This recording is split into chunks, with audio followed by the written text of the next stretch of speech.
All right, so we're going to dive deep into this book as Man Thinketh by James Allen. Right. And it's all about how our thoughts really shape our reality. Yeah. And this book... It's a classic. It is a classic. Been around for a long time. It has. And for a good reason. Yeah. Because it really is a powerful book. Yeah. About how our thoughts shape our lives. Our character, our circumstances. Our health, our achievements. Our health, our achievements. Everything. Yeah. It's pretty powerful stuff. You know what I find so fascinating about this book? Yeah. Is that James Allen doesn't just tell us to think positive and, and expect miracles. Exactly. Yeah. He goes deeper than that. Yeah. He explains the mechanics Right, of how our thoughts create like a ripple effect in every area of our lives. Yeah. That's what really intrigued me about this book, too. Yeah. It's not just like fluffy affirmations. It's like there's real depth and thought. Yes. Substance. Like a framework. Yeah. So where do we even begin with a book that's so packed with insights? Well, I think the best place to start is with his core principle. Okay. Which is, as a man thinketh in his heart, so is he. Okay. And he's basically laying down a universal law right there. Yeah. What you focus your thoughts on, you become. That's a pretty bold statement. It is. I can see how that could be empowering. Yeah. But also a little intimidating. Does that mean we have to like constantly police our thoughts? Yeah. And make sure everything is, positive all the time? Well, not necessarily. I think, he uses a great analogy of a seed and a plant. Okay. Our thoughts are like seeds. Right. They grow into actions. Yeah. And those actions bear fruits of either joy or suffering. So the key is to be mindful of the seeds that we're planting. So it's not about forcing ourselves to think happy thoughts 24/7. Exactly. It's more about being aware of our thought patterns and making conscious choices about what we nurture. Absolutely. Okay. And this leads us to the next part. Okay. How our thoughts affect our circumstances. Okay. And this is where he uses the metaphor of the mind as a garden. Oh, I love that. It's so good. Yeah. So we can cultivate positive thoughts like, beautiful flowers. Yes. Or we can let the negative thoughts grow like weeds. Precisely. Okay. It's about tending to our mental garden. Right. With care. Okay. Allen believes that our external circumstances often reflect our internal state of mind. So in other words, we attract what we are, not necessarily what we want. Okay, that makes me think of those people who always seem to attract drama or negativity into their lives. Yeah. Could it be that they're subconsciously expecting those things and then that's why they manifest them? I think that's a really interesting question. Yeah. And, Allen gives some specific examples of this in the book. Oh, okay. He talks about like a poor man who wants a better life. Right. But he keeps making choices that sabotage his chances. Yeah. And then there's the rich man who wants to be healthy. Right. But he refuses to change his bad habits. Yeah, it's like their actions are contradicting their desires. Exactly. Because their thoughts aren't aligned with their goals. 100%. Yeah. And does this apply to... Oh, it applies to every area of life. Okay. Not just wealth and health. Gotcha. He even uses the example of an employer who cuts wages to increase profits. Right. But ends up going bankrupt. Oh, wow. Because, their actions stem from this mindset of scarcity and fear. Right. Which ultimately leads to the opposite outcome. Wow, those examples really bring it home. Yeah. So if we want to change our circumstances, we need to start by changing our thoughts. I think that's the core message of what Allen's getting at. Yeah. By shifting our internal landscape. Yeah. We can begin to shift our external reality. Okay, that's pretty profound. Yeah. But how does this apply to, like, our health and our physical bodies? Yeah. Is he saying that our thoughts can literally make us sick? I think Allen doesn't shy away from that. Okay. He asserts that the body is the servant of the mind. Okay. Responding to both our conscious and unconscious thoughts. And he gives examples of how fear and anxiety can weaken the body. I can definitely relate to that. When I'm stressed out, I tend to get sick more easily. Yeah. It's like my body is mirroring my internal state. Exactly. Yeah. And on the flip side of that, he talks about how positive and pure thoughts contribute to a healthy and vibrant body. Okay. And he has this really cool anecdote in there. Oh, really? About this 96-year-old woman who looks incredibly youthful. Wow. And her secret, okay, a positive disposition. Wow. Okay. I'm starting to see just how powerful this mind-body connection really is. Yeah. But it's not all about like physical health, right? Right. Alan also talks about the importance of having a purpose. Yes. Why is that so crucial to him? Well, because he argues that without a purpose, we become like a ship without a rudder. Okay. Aimlessness leads to weakness. Right. And it makes us more susceptible to negativity. Okay, so it's not just about setting like big goals. Right. Or having some grand life mission. Right. Even having a smaller, more immediate purpose can help to focus our thoughts and give us a sense of direction. That's a great way to put it. Okay. Alan emphasizes that even a small, definite purpose helps cultivate willpower and resilience. And this is all making a lot of sense. Good. But how does this tie into like our achievements? You know, a lot of people are interested in how to achieve their goals and dreams. Yes.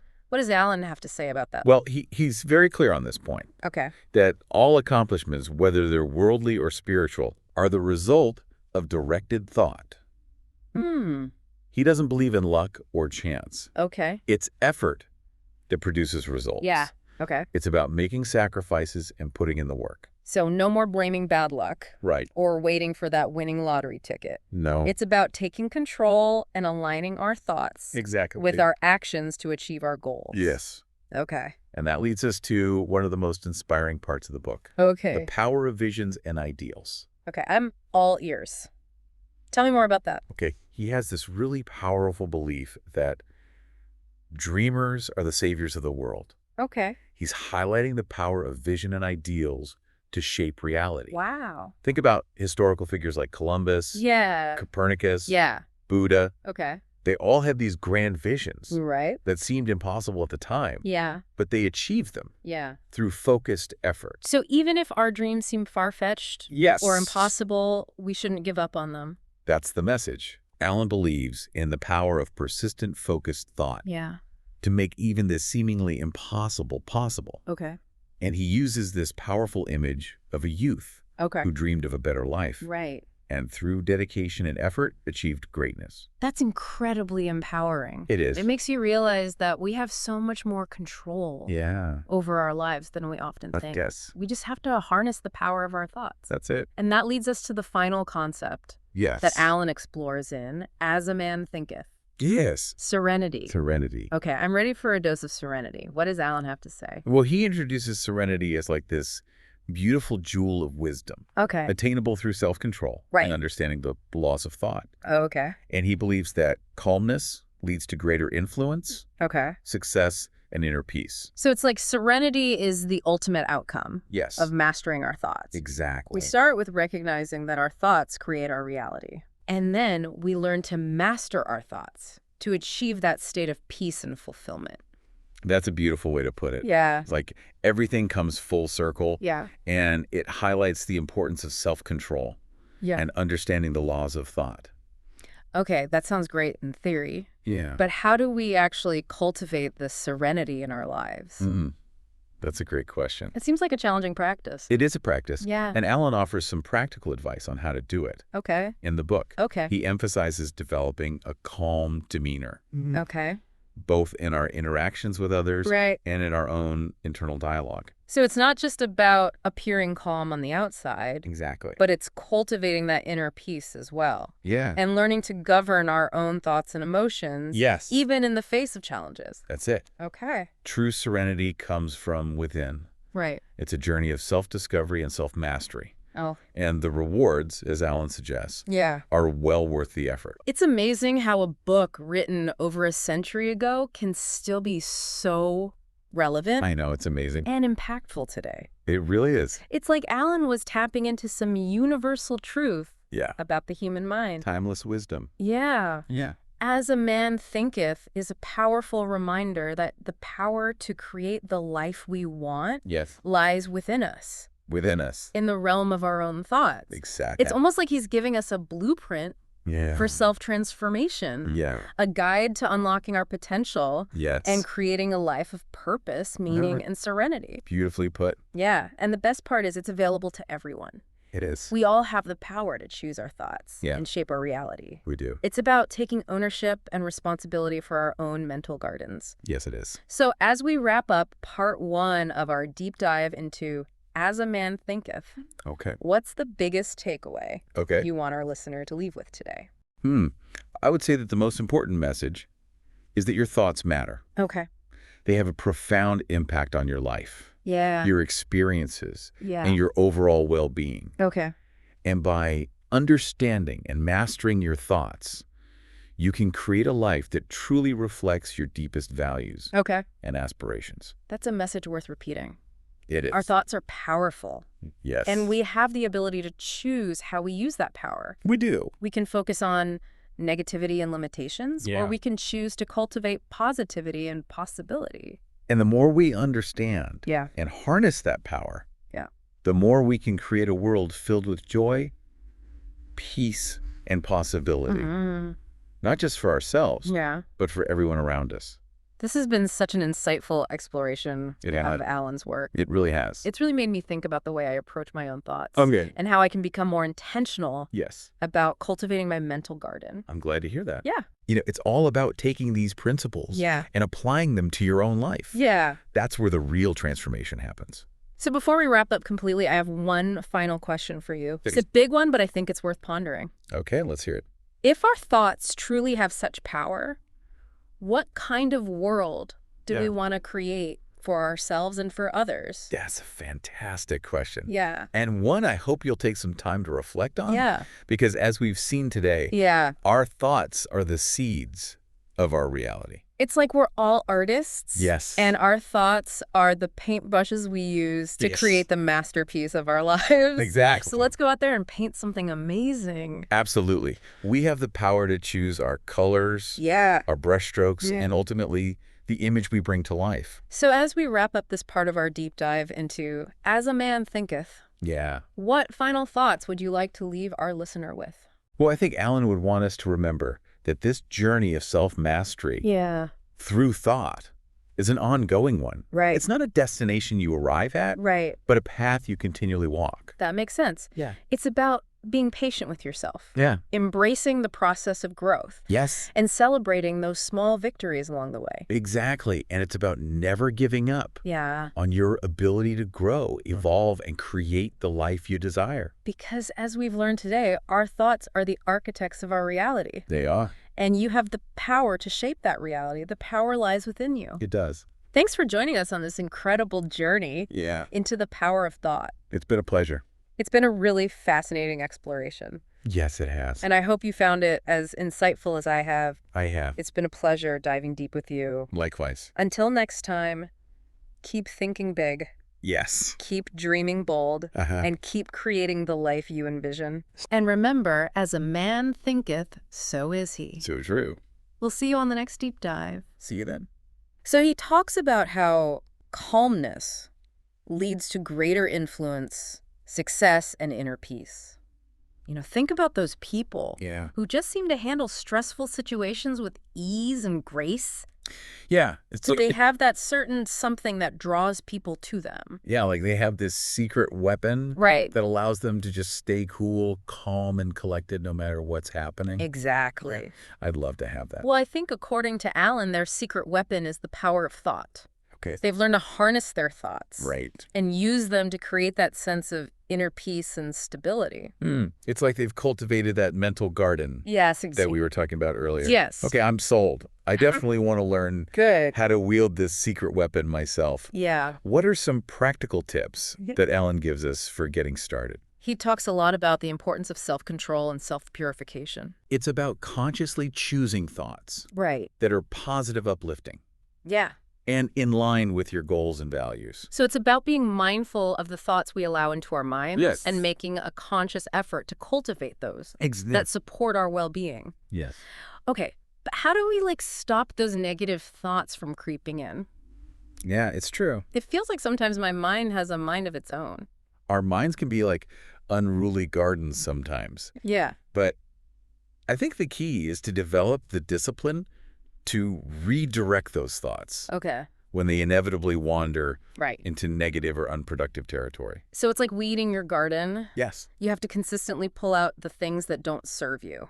Exactly. Okay, and just like with physical exercise, Yeah. the more we practice, the stronger we become. Yes. Instead of letting our thoughts control us, we learn to control our thoughts. That's it. Okay. That's the path to lasting serenity and fulfillment. And fulfillment in life. We become the gardeners of our own minds, shaping our inner landscape to create the outer reality that we desire. Beautiful. It's amazing how a book written over a century ago can still be so relevant and impactful today. It really is.